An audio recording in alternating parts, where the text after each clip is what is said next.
to the As Told by You podcast. Today we are here with Heather Singleton, and we're going to talk to her a little bit about what she does. And she's got a consultancy business. She also works with some of the nonprofits that we work with, and so it's really exciting to have her on the show. So welcome, Heather. Thank you guys so much for having me. I'm excited. Yeah. So so tell us a little bit about what you do. You know, where are you at right now, and how did you get there? Yeah, so last year I got this crazy idea where I decided I didn't want to be a freelancer anymore. That was like a spare job, like a in the meantime job, paid the bills, but that was where my passion lied.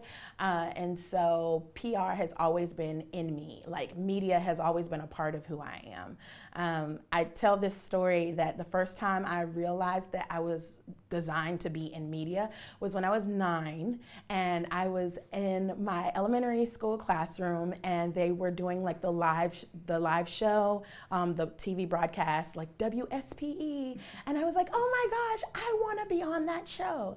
And from then on, you know, I just had an affection towards media, whether it be radio or TV or writing or anything of the sort. So all of that balled into wanting to do freelance in 2014. Last year, I made the decision that I wanted to create something bigger. I wanted to go bigger. I wanted to do more, and I wanted to step out. So what I ended up doing was creating an LLC for my work that I had been doing, and I started strategic public relations consulting. And at the time, I was working with a major nonprofit in the area and still doing my thing, you know, keeping the lights on, but also building my clientele as well. And then in January, I made the decision that I'm going to go fly solo and I'm going to make the big leap. And so since January, things have been going full steam.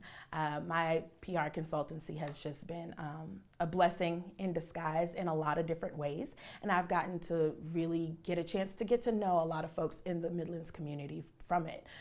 So just so that we have this understanding of what public relations is. Of course, we all know that it's like the earned media. Like, how do we keep people talking about you, what you're doing, why you're doing it, what is your story?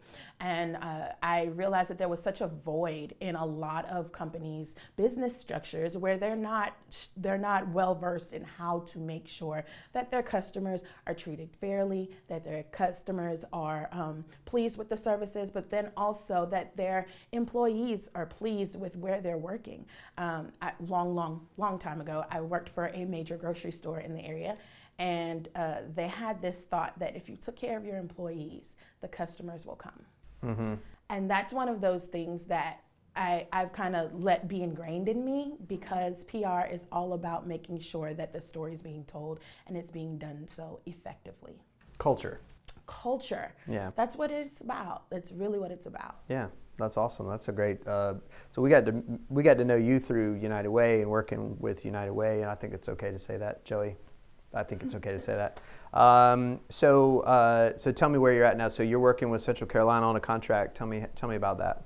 Yeah, so I get this great opportunity to help those counties that are in South Carolina who've been struggling because of the pandemic with finding resources so that their constituents in those counties are actually fed, their basic needs are met, they have access to the COVID-19 vaccination and those kinds of things. So I started that project February 1, and it's actually been a wonderful experience getting to meet nonprofits in the communities who are helping people already, but who don't have the means or the resources in order to continue that work. And so that's where Central Carolina Community Foundation and the 1SC Fund COVID Response comes in. So tell me a little bit about PR for nonprofits, because I think that's an interesting combination of things. Yeah, I think it like when you think of PR, for me at least, I start thinking about like the PR people, the firms in LA who are getting the Hollywood celebrities out of trouble and spinning stories that, you know, make people look better than they really are. That's the first kind of impression I have of PR. And to think about it in the nonprofit realm is very interesting to me. Yeah, definitely. I mean, we think of PR folks as the spin doctors, and they are the crisis management people who just make sure that these knuckleheads aren't getting in any more trouble and all those kinds of things.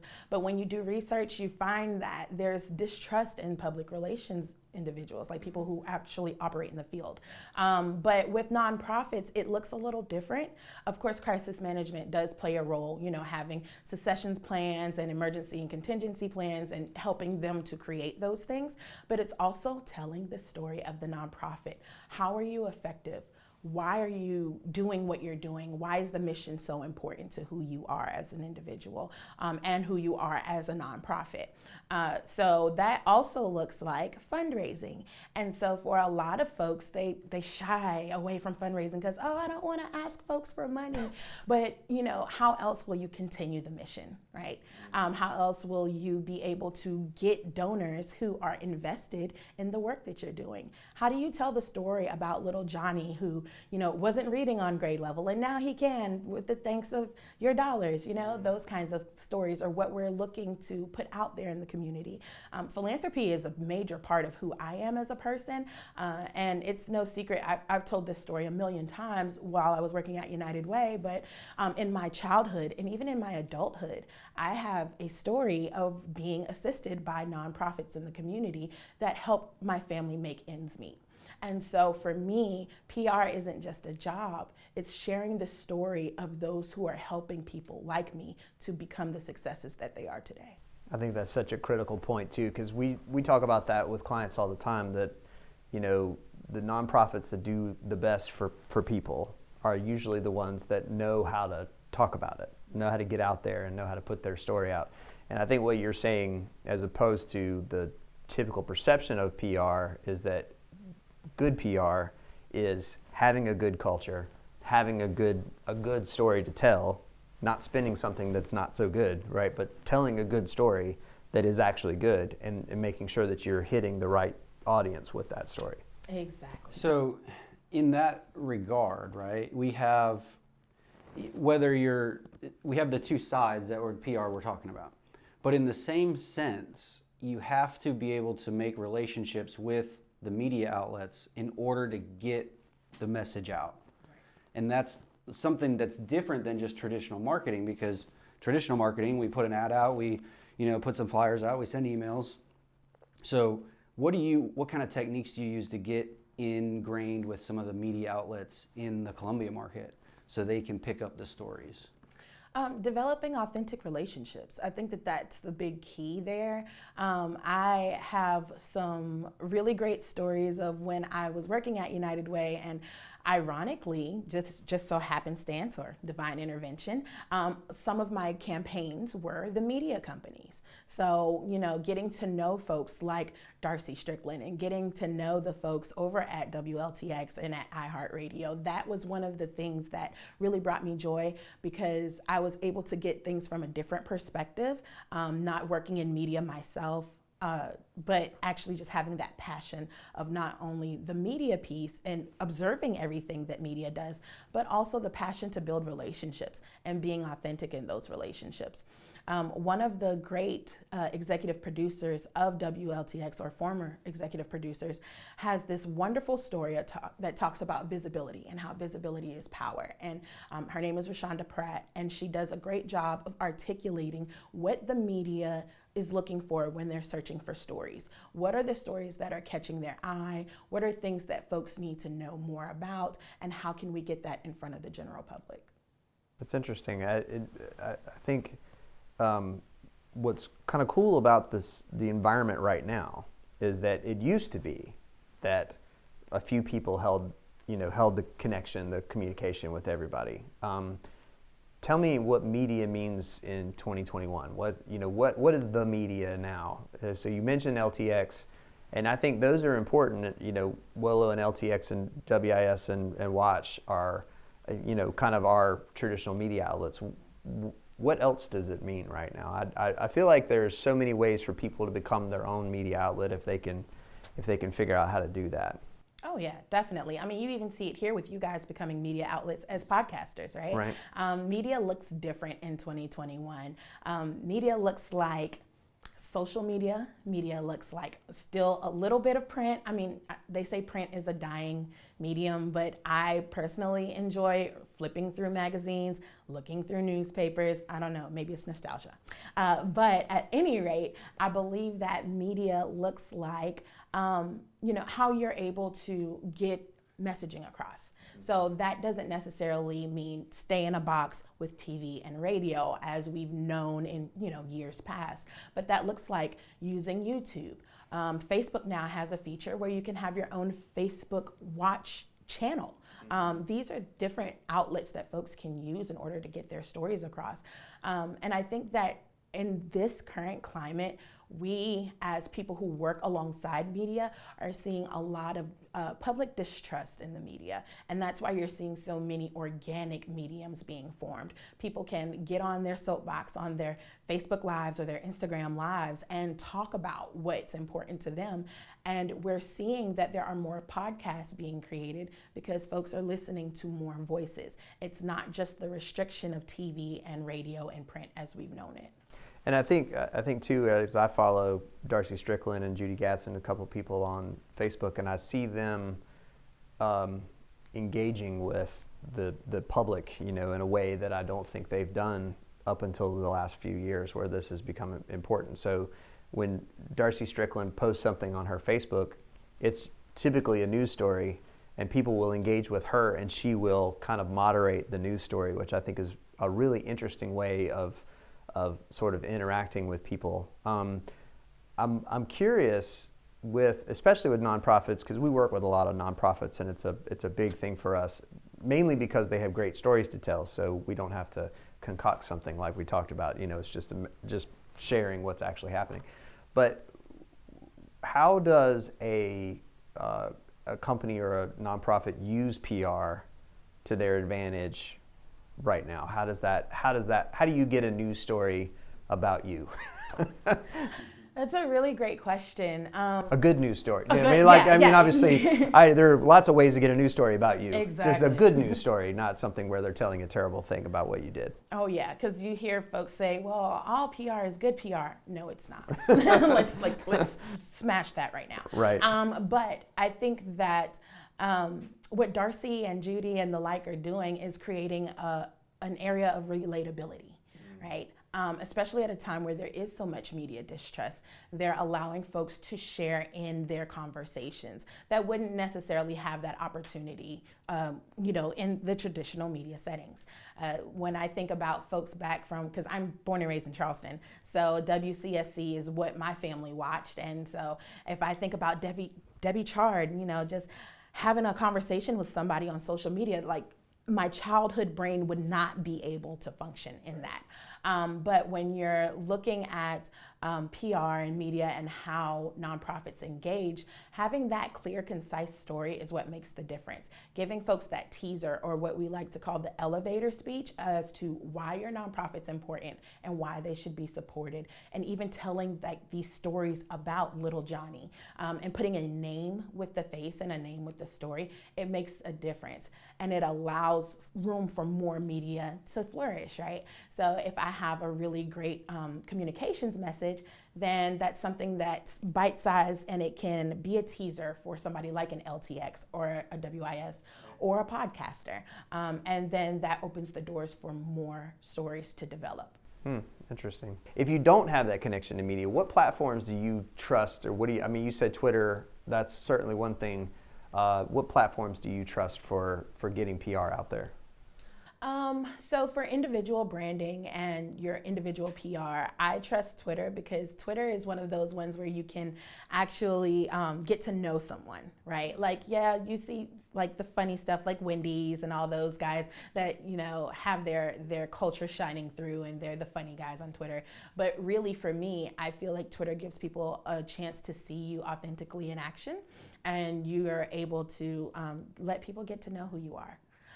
But for just general business and business PR, nonprofit PR, Instagram is really great for telling stories for sharing content, especially when you have like videos. And now with IGTV, you can go live for an extended period of time and it'll show up on IGTV. And I think the cool thing that Facebook has bought Instagram and has now they've merged some of their different techniques together. I think that combination serves PR well. Instagram is probably my favorite of the platforms though, because you can tell stories, you can have reels, which are really short. You can be funny, you can be serious, you can be intentional. And I think that's probably the best platform. Now for podcasting and just other general videos, that kind of thing, I'm a YouTube girl. Like I spend most of my days watching YouTube and you can fall down a rabbit hole very easily. Oh, yes. But I follow a lot of public relations folks on YouTube and watch a lot of their content, trying to stay up to date with some of the things. So if you think about platforms, one of the things we discuss a lot is that I always want to try to keep an eye out for, where is the world going, right? Because there was a time where Facebook wasn't a thing, then it became the new thing, and now it's the old thing, and that happened really fast. Yeah. I think, is it valuable, you think, to follow those new platforms, Clubhouse and TikTok and whatever else comes up, to make sure that you're hitting that curve as it happens, or do you feel comfortable that the old guard, as I call it, Facebook, Instagram, YouTube, Twitter, are going to be stable platforms for us? Because obviously the audience is bigger, but I do find that the engagement is less on Facebook, especially right now. After all of the political stuff, kind of drove a lot of people away from Facebook. What do you see those platforms moving into the future? I think TikTok started as something that was going to be like just for fun and like something enjoyable if you just need to tune out the world for a little bit. But now you're seeing this emergence of business owners who are using it to their advantage. I can't tell you how many times that I've seen like folks who are interior decorators who are like, this is how I made, this really great candle holder. Mm-hmm. And, you can follow them and follow their journey as they create new content, new products, those kinds of things. So I think TikTok actually has a lot of really great pieces to it that people can use for PR. I mean, it's short clips and you can develop a following. I mean, it's kind of like a no-brainer at this point. I personally don't really like the Clubhouse scene, but that's just my personal thoughts. I think that if done correctly, Clubhouse is a platform for you to tell your story and to prove yourself as a business and as a brand. But you got to kind of weed through some of the stuff. Well, and as I mentioned, I'm a Gen Xer, so I have an Android phone. So I can't get on Clubhouse. They don't allow old people on it. So that's unfortunate. It's whatever, it's fine. I still have a functional phone, which is good, but I can't get on Clubhouse. He uses a dial. It's important. Not the rotary phone. Yeah, it's important to do that. The ones that light up when they call. Yeah. Well, it's because I can't hear it. Nice. So yeah, it's unfortunate, but that's how it goes. You'll get there too. So we look at the story being the medium. So from a marketing standpoint, from a kind of inside baseball standpoint, I think it's so important that that we know that the right marketing message will make a nonprofit money, right? So the way we look at it is that just like the old thing, it's not a cost, it's an investment, right? But I think we realize that once you can make a donor or a volunteer, because the volunteers are real important too, make an emotional connection to a nonprofit and their direction and their story and their effect, really, because that's what we're talking about. It's not what we intend to do, it's what we do, right? Is what we make happen. I think that's something that a lot of nonprofits don't focus on enough, is that the more they tell their story, the more the visibility, like you said, they get, the more donors and volunteers they can get. Because that's kind of, we've recognized over the years that that's the lifeblood of any nonprofit, is donors and volunteers. Yeah. And as long as they can keep regenerating that, they can keep having the effect. Talk about your consulting business a little bit and what direction you're going to take that, and what's that looking like, and what's the future look like for that? So my consulting business is my baby. People have asked me in recent times, like, what do you do like when you're hanging out? And I was like, what is hanging out? I don't know what that means, because I spend so much time nurturing it and also developing myself as the principal consultant. So for strategic public relations consulting, that looks like internal and external communications practices. And so I say that, and a lot of folks are like, well, what? That doesn't tell me anything. And I'm like, well, think about the grocery store that I mentioned, right? And it's no secret, if you ever shop there, it's public supermarkets where shopping is a pleasure, like clearly, right? But when you're looking at internal and external communications, that's gonna look a little different for each entity that you're working with. When you're thinking about businesses, and even with nonprofits, developing that culture is important and it's impactful. What is going to keep your employees happy? So that looks like customer service assessments. How are you internally handling customer service? That looks like building culture. It looks like focus groups and all those kinds of things. When you're talking about the external piece, that's more of like your digital marketing, your media, your messaging, those kinds of pieces. And then finally, the fundraising piece that, again, so many folks shy away from, but it's a necessary thing. And one time I remember having a conversation with someone in sales, and I'll never forget. And they said, well, why do you focus on, sales and fundraising? Like, why is this a major part of you? And I, simply mentioned that when you can articulate a mission and you can make somebody really think about the problems of our communities and who's in place to solve them, they'll make that connection. The goal for investor relations, as I like to call fundraising, is making sure that you have compounded investors, like folks that are not only giving dollars, but they're giving their time, they're giving their talents, and they're working alongside the staff to make sure that the messages are getting out and that the programs can be sustained. So that's what SPRC does. That's good. That's an elevator speech right there. You got it. Yes. You nailed it. All yeah. right. But talk to us a little bit about the business plan. Like, who's your audience? Who are you targeting? Who are you trying to get in front of in order to get more clients, more business, an assistant?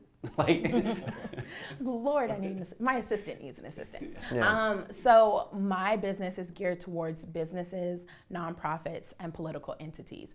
So for me, that looks like helping the next councilwoman get into their seat. That looks like helping a nonprofit that has a mission statement and they have values, but they have no roadmap, helping them to come up with that development plan. That looks like digital media and marketing for one of my newest clients who I absolutely adore. She has a maternity store that is consignment, and it's an online e-store. So helping her to get in front of folks. What does your digital messaging look like? How can we engage folks through email and text and all these other things? So those are the entities that I work with specifically. And I get calls and emails from folks that fall outside of those wheelhouses, which is fine. But then, there are a lot of great PR agencies in the Midlands area, and I just kind of pass them on because you have to maintain that focus on what your specialty is. Yeah, that's cool. I had a question when we were talking about the internal PR and working on culture, because I know that one of the reasons why where I live, there's a Publix across the street from a Food Lion. Okay, we always go to Publix. We pay a little bit more for our groceries because for some reason I feel better about myself when I'm in Publix. I don't feel like Food Lion is there to help me. They're just there with some groceries if I want them. And so there's so many times where I've gone into Food Lion because the traffic was bad and it was on the right side of the road. And you stand in a long line and nobody really asks you any questions. And it's like, you don't feel taken care of in a Food Lion. And it's such a, whatever. Food Lion, call me. We can work on this. Yeah, we're here to support. Why aren't we helping you, Exactly. Food Lion? But I think it's an interesting idea that because of the culture of Publix, because of the fact that I know that if I need help with something, someone is going to drop what they're doing and help me. And I feel like they put the right people. Same thing with Costco. I don't know. You've been in, like Costco will take a line of 100 people and they'll just go through so fast. Everybody's super polite, right on top of it. They put their best people on the cashier, because they know that you need to get through there quickly and efficiently. And I don't think I've ever waited in Costco for very long. Opposite to Sam's. When you go into Sam's, it's a cluster getting up to the thing, and I think internal culture is so important with people. And that's not something that we've talked about, I don't think, but I think it's so important that a lot of times the way you're perceived externally and referrals and all of that kind of stuff comes from how they make you feel while you're interacting with them. I think it's the same with nonprofits as it is with publics. But do you think it's partially like we're talking about big corporations with lots of employees? Right. And that's a much different than the boutique on Main Street that has 2 employees. Right. Yes, they're still creating a culture. They're still having a feeling as you walk in, but their reach of referral base, that internal, I'm carrying the Publix flag. That doesn't happen because there's not enough people. But I think I was going to ask you a question. It wasn't going to be just me and Brian talking about it. But I think it's important that there was a story in a book I read called QBQ. I don't know if you've read QBQ, but it's called The Question Behind the Question. And a guy went to a restaurant and ordered a Diet Coke, and all they had was Diet Pepsi.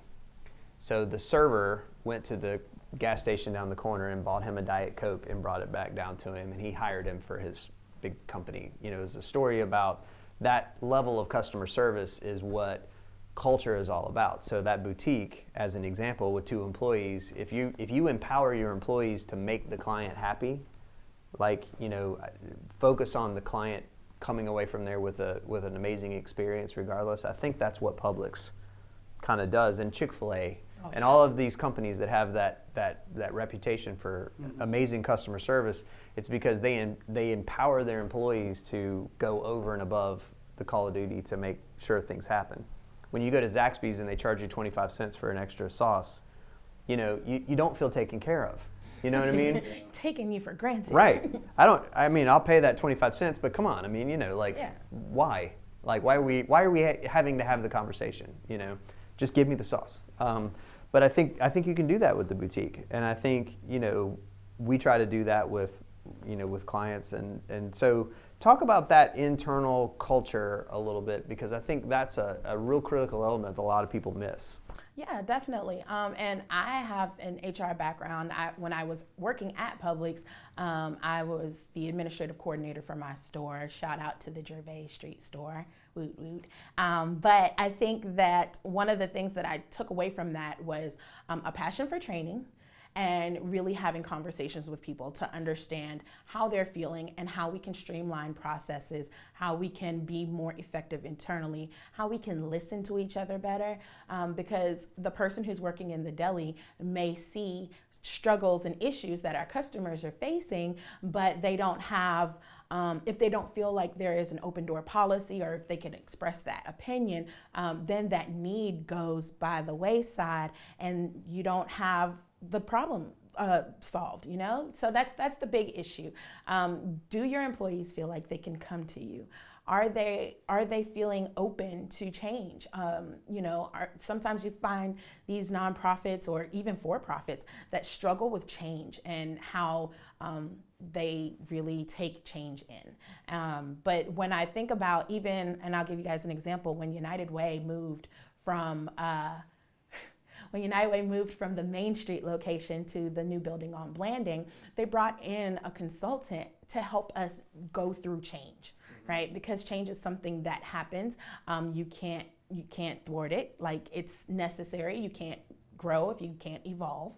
And so when companies take a look at how folks are reacting to change, how they're reacting to a new process that you have to implement, or a new structure that needs to be put in place, if they are not feeling as though they're heard about their concerns surrounding change or surrounding everyday practices, then they can often feel like they're being taken for granted. And I don't know about you guys, but when I have an attitude, like my work is trash. When I'm not great at producing. Like I can't get my copy to sound like what it needs to sound like. The voice is off because I've got that "you're not going to tell me" type of voice, right? So I think. Well, and that translates to the external. Yeah. So people perceive your organization based on that. Exactly. Right. Exactly. How your people perceive internally is how the external perceives. I think that's really cool. And we got to work on culture. So that's something we should make a note about that. To work on culture internally. I know it's right. say you listen. culture. If you know what your values are, how can you implement that in everyday strategy? Right. Right. Like, how do your values and your missions shine through? What is as told by? Like, right. Yeah. So you've got an amazing staff here.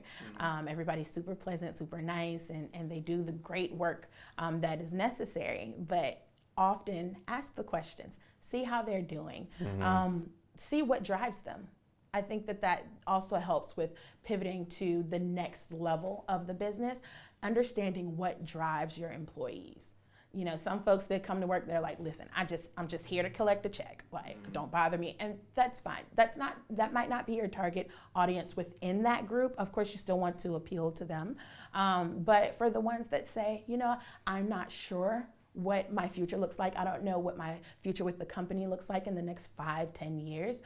Those are the ones that you're looking to shape. Those are the ones that see that there is some sort of value, but they just don't necessarily know where they fit into that conversation or where they fit into the mold of your business. So that's where you find your sweet spot. That's awesome. That's and it's a conversation we haven't had yet with people. I think this is really cool stuff. I want to ask you about 2 words that Brian and I struggle with in our company as far as like external communication and PR. And it's when we were first kind of formulating our ideas here, it's 2 words that we kept coming back to as core values for us. But they become kind of meaningless in the marketplace. And one of them is authenticity and the other one is story. Because so many people use the word authenticity, so many people use the word story, and it doesn't really mean anything to people. And so I would love to, especially authenticity, because that's what we're talking about really, right? Is especially for nonprofits. In reality, it makes a huge difference, right? For you to be authentic and not be chasing the business, whatever it happens to be, but just be yourself and find people that naturally fit into that. That authenticity is huge. However, so many people use that word and sometimes mean it, right? Most of them probably mean it, but it's become less valuable. Talk about how you have people project authenticity without having to say it. Because if somebody comes up to say is to be honest, you know what they're about to not do, right? Exactly. And so I think I think it's interesting to think about how do you present authenticity without having to say it. That's a really great question and a really valid point. One of the things that I had been privileged to do since the start of 2021 was a second contract with the Central Carolina Community Foundation. You're very busy. I am. Yeah.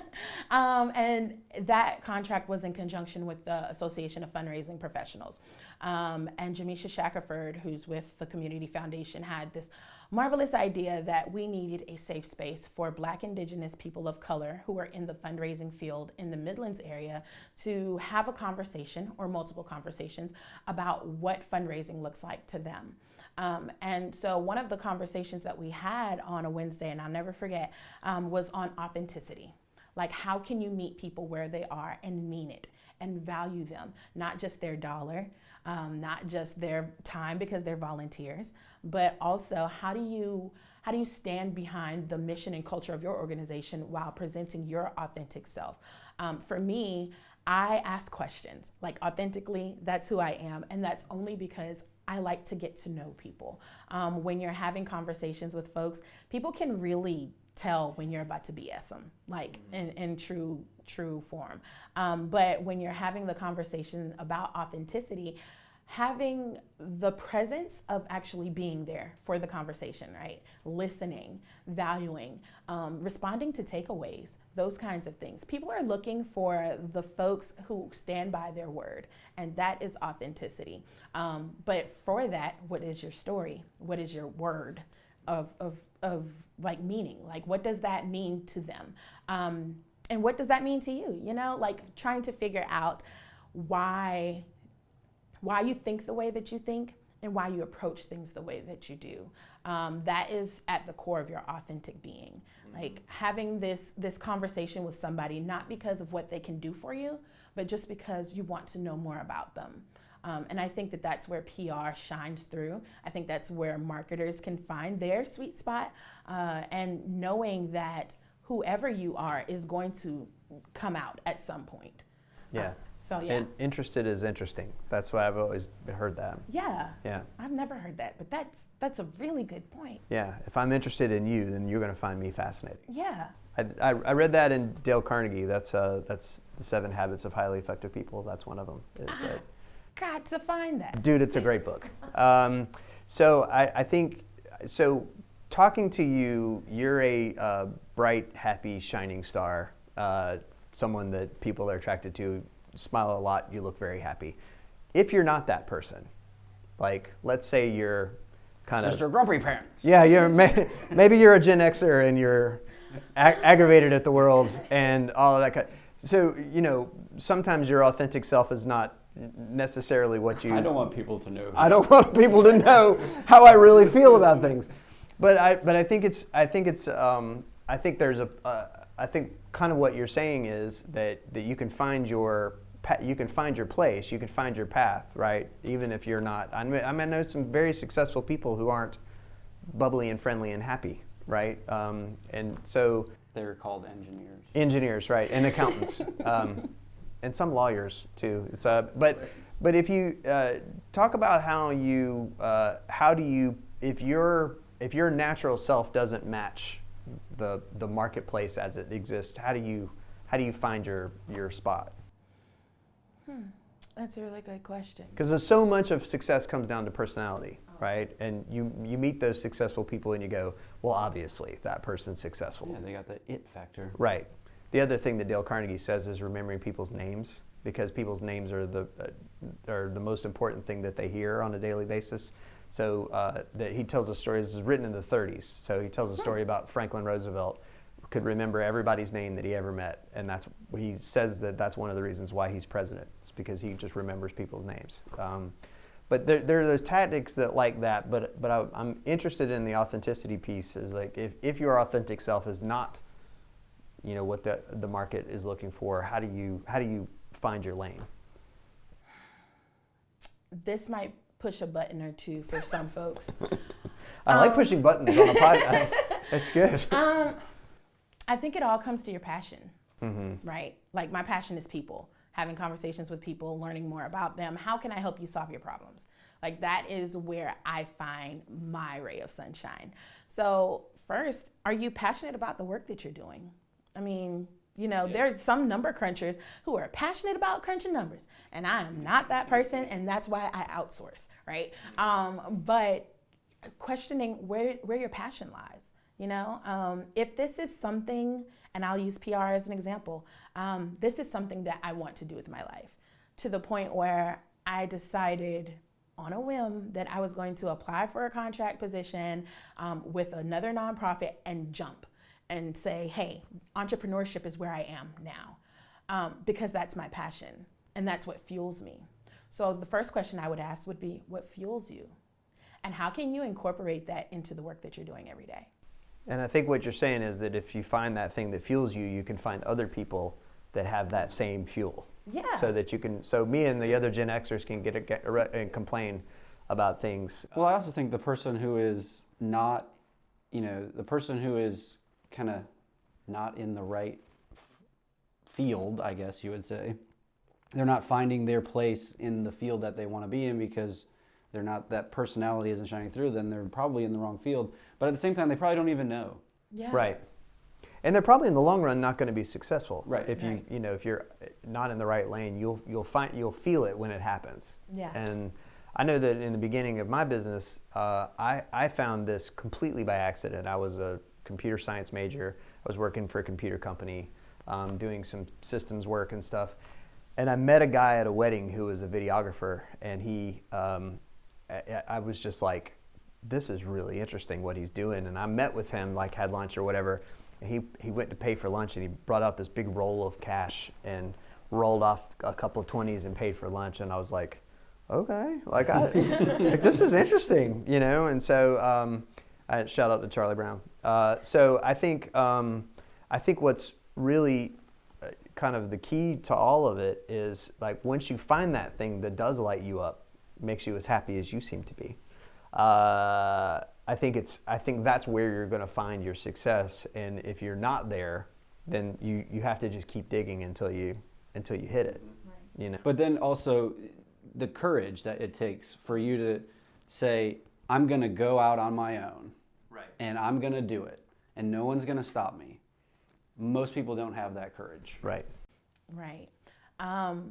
Divine intervention, yet again. You know, I'm a person of faith, and I realized that while I enjoyed raising money for an amazing nonprofit, I knew that wasn't going to bring me true joy.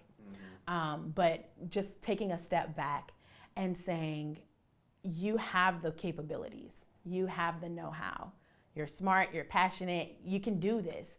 And having that conversation with myself and being willing to take that jump was something that I will never forget a day in my life. It is the best thing that has happened to me in 33 years of living. And if you don't have that yet, and you don't know where to find like that, think about, again, what makes you satisfied. Where does that satisfaction come from? I have a good friend, and most of my friends are entrepreneurs. Like, they all own nonprofits, they're business owners, they're musicians, all of these things. But I have one friend who just likes to account. Like, finance is her jam. She doesn't want to do it for herself. She wants to help serve others through that. And that's where her passion is. And that's okay. I think sometimes, especially in this society, and you know, I am an avid Twitter person, but you see a lot of folks with that LLC Twitter mindset, like, you need to start a business, you need to start your own company, you need to do all these things. Be happy wherever you are. Find that passion, find that motivation in wherever you are. Maybe you don't need to have your own consultancy. Maybe you need to be working in HR at your business and moving up the ladder there. And I think that so many times people think that, oh, you have a great idea, it could be a business. Yeah, it could be. Or if they don't have that passion or they don't want to do that, that's okay too. Find your passion wherever you are, because that's what's going to give you the fulfillment of life. Well, if you ever hear a finance person start to talk about finance, it's crazy. They light up, their faces light up about the numbers, and they just go, "Oh my goodness!" You know, like a preacher. Anytime I get a preacher in an interview, we did this piece for Salvation Army in the spring, and one of the guys was a pastor that we were interviewing, and he started preaching in the interview. I mean, I asked him one question: "Why are you involved with Salvation Army?" And he just got going. And Zach was editing this. I mean, the other interviews are 8-10 minutes. You know, this guy went on for 15 minutes just proselytizing, and he just got so excited. And I had to stop him. I had to like, all right, well, that's cool. Let's bring it back to Salvation Army. Let's talk about Salvation Army. I was going to say, was it my pastor that you... No, I know. But you know, when you meet a pastor, you know, that's a great example of that. You know when they're called to it. Yeah. I mean, and I met them who aren't, right? You know, I mean, you've met them who aren't, and you can tell right away when they're not. But when they are fired up about the Lord, they will let you know, and you don't get them talking about it unless you want to be there for 20 minutes talking about it. I think all of that stuff is really interesting, and most of the people who are unhappy in their job are just doing that job to get to something else. Right. You know, Gary Vaynerchuk talks about, you know, if you're living for the weekend, then you're not living, and so I think it's so important to find that passion and to, you know, understand sort of how to tell when it hits you, you know. And I mean, I got into computers that way. I was a music major for the first 2 years of college, and then got a job doing computers over the summer one year, and I was like hooked on it. because it was the 90s. It was 94, 3 or 4, and computers were a new thing. You know, not everybody had one in their house and all that stuff. And so I felt like this is exciting, you know, and that lasted about 2 years. And then I realized it was really hard, like really hard. Like my brain is not good for it. And so, you know, that's a hard discussion to have with yourself. Oh, yeah. Like I put 2 years into this and I am not suited for it, you know. So that's a tough one. So I was going to say that was a really cool, what she said there was a really cool way to end it, I think. Thank you so much for coming on. Thank you guys for having me. I appreciate it. And tell us where we can find you. Sure. I am on Facebook and Twitter at Strategic PRC. You can follow my personal journey on Instagram at that Heather Pope. Get it? Because it's Olivia Pope. Okay. Yeah. Ha, ha, ha, ha. You can thank one of my friends for giving me that Right. nickname. Yeah, that's cool. Yeah, you know. And then you can also, if you're interested in my services, you can find me at www.strategicprconsulting.com. And then my live stream show, Strategy Sessions, airs on Wednesdays at 6:30 p.m. on Facebook. And if you missed the live stream, have no fears. We have a YouTube channel, and that is Strategic PR Consulting. So thank y'all so much for having me. It's always a pleasure as told by, I've known you for what, 6 years? A while, yeah. It's been a while. Yeah. So yeah, you know, and to see you blossom and thrive as an organization, I'm elated to be here. So thank y'all for that. Well, thank you so much. Stay tuned. Don't touch that dial. Click that subscribe button right below. Like, share, comment, subscribe. So I always forget that this is going on YouTube eventually. So, you know, like I forget to tell people to do that. Do it. Do the subscribe. Whatever. I don't know. I'm not that guy. I'm not that guy. I did. Do the subscribe Do the thing. thing. Do the thing. I You don't know what to do. I'm not gonna Do tell people you know to what do to things. do. You click the button and you get to see more of us.